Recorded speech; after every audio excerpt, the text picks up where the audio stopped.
অর্থাৎ পঞ্চম অধ্যায়ের।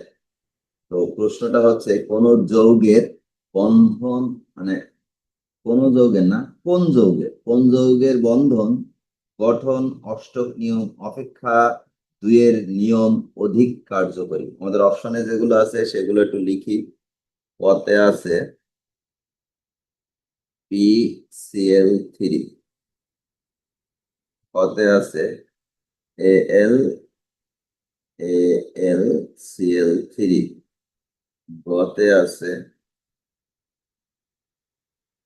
NH3, পথে আছে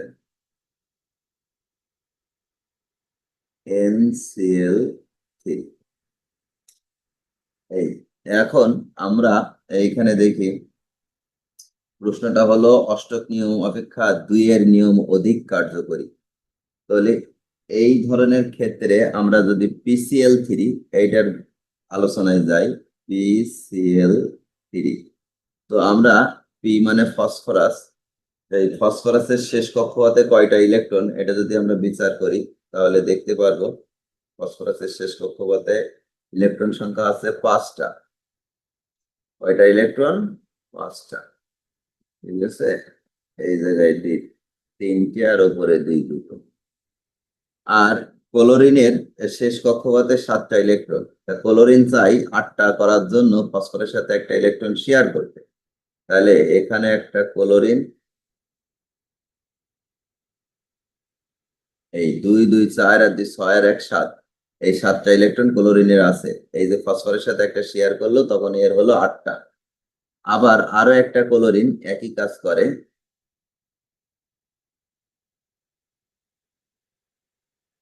এই 7টা ইলেকট্রন এর সাথে একটা শেয়ার করে 8টা হলো। আবার আরো একটা ক্লোরিন, সেও ওই একই কাজ করবে, কি করবে? ফসফরাসের সাথে ইলেকট্রন শেয়ার করবে। তাই যদি করে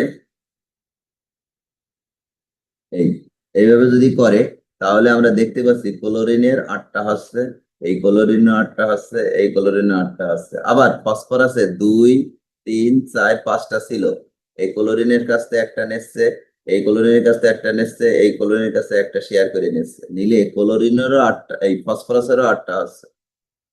এই যে এই 2 3 4 5টা, আর এই ক্লোরিনের কাছ থেকে একটা 6টা, এই ক্লোরিনের কাছ থেকে একটা 7টা, এই ক্লোরিনের কাছ থেকে একটা, ফসফরাসের 8টা আছে। তাহলে PCl3 যৌগের ক্ষেত্রে আমরা দেখতে পাচ্ছি যে PCl3 তে অষ্টক নিয়ম দিয়েই ব্যাখ্যা করা সম্ভব। এভাবে প্রত্যেকটা তুমি করবা। করতে গিয়ে দেখো, আমরা যদি নাইট্রোজেনটা একটু করি তাহলে কি হচ্ছে।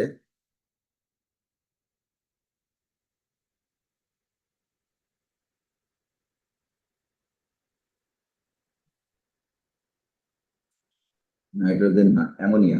নাইট্রোজেন বলছি, অ্যামোনিয়ার ক্ষেত্রে আমরা যদি করি তখন কি আছে? NH3। এটা যদি আমরা করি তাহলে নাইট্রোজেনের শেষ কক্ষপথে কটা ইলেকট্রন? আমরা সকলেই জানি নাইট্রোজেন হচ্ছে 7, তাহলে 1s2 2s2 2p3, তাহলে 5টা ইলেকট্রন, তাই তো? একটা, দুটো, 3টে, 4টে, 5টা ইলেকট্রন। আর এর সাথে যাবে হাইড্রোজেন, এর সাথে হাইড্রোজেন, এর সাথে হাইড্রোজেন।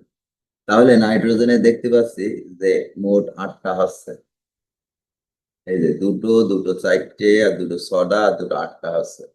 কিন্তু হাইড্রোজেনের ক্ষেত্রে আমরা দেখতে পাচ্ছি যে হাইড্রোজেনের কটা আছে? 2। তাহলে নাইট্রোজেনেরটা অষ্টক নিয়ম ভাবে ব্যাখ্যা দেওয়া গেলেও হাইড্রোজেনেরটা অষ্টক নিয়মে ব্যাখ্যা দেওয়া যাচ্ছে না।